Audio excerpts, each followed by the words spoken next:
Welcome to our presentation on Caesar's alleged epilepsy.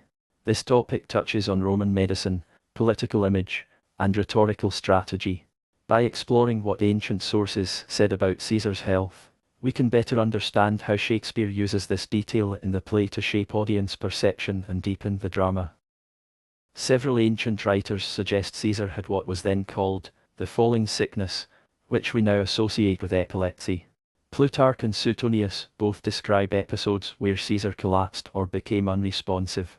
Cicero, who opposed Caesar politically, also referenced Caesar's physical frailty. However, it's important to note that these descriptions may have been shaped by political agendas or incomplete medical understanding. Epilepsy was a vague diagnosis in the ancient world. Symptoms like fainting, dizziness, or speech issues could have been caused by many things, including heat stroke, heart conditions, or migraines. There is no definitive diagnosis, so historians debate whether Caesar truly had epilepsy or whether his symptoms were exaggerated or misunderstood. In Julius Caesar, Shakespeare includes a reference to Caesar's condition in Act I, Scene 2. Casca says that during the Lupercal festival, Caesar fell down in the marketplace and foamed at mouth and was speechless. Cassius seizes on this moment to argue that Caesar is weak and unfit to rule. This portrayal creates a contrast between Caesar's public image as powerful and godlike, and his private frailty as a man.